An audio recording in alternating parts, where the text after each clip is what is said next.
Assalamualaikum warahmatullahi wabarakatuh. Salam sejahtera untuk kita semua. Perkenalkan, nama saya Adi Martono, Jabatan Pengadministrasi Perkantoran pada Dinas Pekerjaan Umum dan Tata Ruang Kabupaten Cirebon. Pada kesempatan ini, izinkan saya mempresentasikan laporan orientasi atau rencana aksi saya mengenai optimalisasi pelaporan fisik dan keuangan. Bapak dan Ibu yang saya hormati, mari kita bayangkan sebuah kondisi ideal di instansi kita. Kondisi di mana sistem pelaporan data fisik dan keuangan berjalan dengan tepat waktu dan akurat, sehingga mampu menyajikan informasi perkembangan kegiatan serta realisasi anggaran secara efektif sebagai dasar pengambilan keputusan, pengendalian, evaluasi, dan akuntabilitas kinerja organ. Setelah kita melihat kondisi ideal yang kita impikan bersama, mari kita melihat kenyataan yang terjadi di lapangan. Kita masih menghadapi beberapa hambatan nyata yang menghambat terwujudnya sistem pelaporan yang prima tersebut. Hambatan-hambatan itu antara lain keterlambatan penyampaian data dari pelaksana kegiatan, kualitas data yang kurang lengkap atau tidak sesuai dengan kondisi lapangan, kurangnya koordinasi dan komunikasi antar pihak yang terlibat dalam proses pelaporan, keterlambatan pencairan atau realisasi anggaran sehingga memengaruhi pelaporan keuangan. Untuk menyelesaikan semua hambatan tadi, saya membuat solusi yang simpel dan mudah. Saya membawa sebuah solusi sederhana, yaitu membuat grup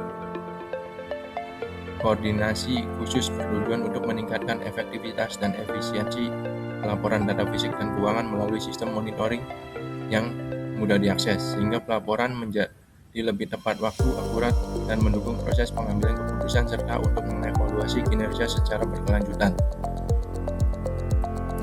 Yang pertama, membuat grup koordinasi khusus WhatsApp Group untuk mengingatkan jadwal pelaporan dan percepatan komunikasi.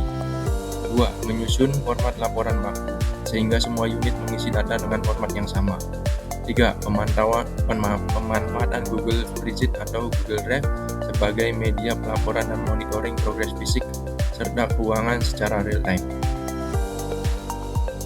Kemudian melakukan pengecekan data sederhana sebelum dikirim untuk mengurangi kesalahan.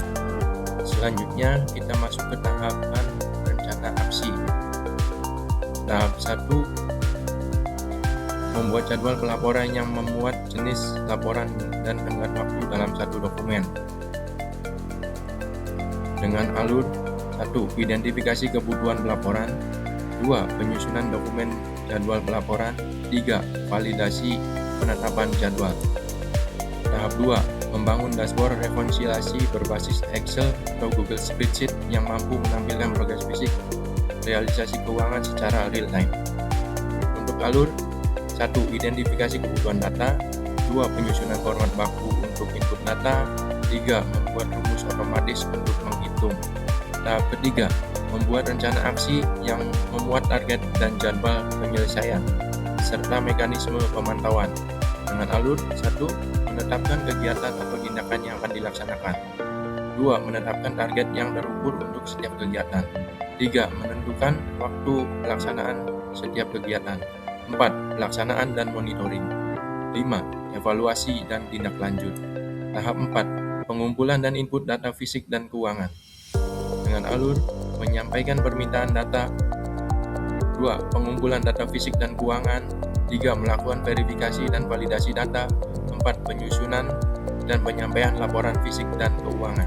Setelah melihat solusi tadi, tentu muncul pertanyaan bagaimana kita tahu bahwa solusi ini benar-benar berhasil. Untuk itu, saya telah menyusun beberapa indikator keberhasilan yang jelas, terukur, dan nyata, yaitu laporan fisik dan keuangan disampaikan sesuai jadwal, data fisik dan keuangan sesuai dengan dokumen sumber, dashboard dapat menampilkan progres fisik realisasi keuangan secara otomatis, selisih data fisik dan keuangan dapat diidentifikasi dan diminimalkan. Waktu penyusunan laporan berkurang lebih cepat dibanding sebelum adanya inovasi ini. Yang terakhir, terwujudnya sistem pelaporan fisik dan keuangan yang terintegrasi cepat dan transparan.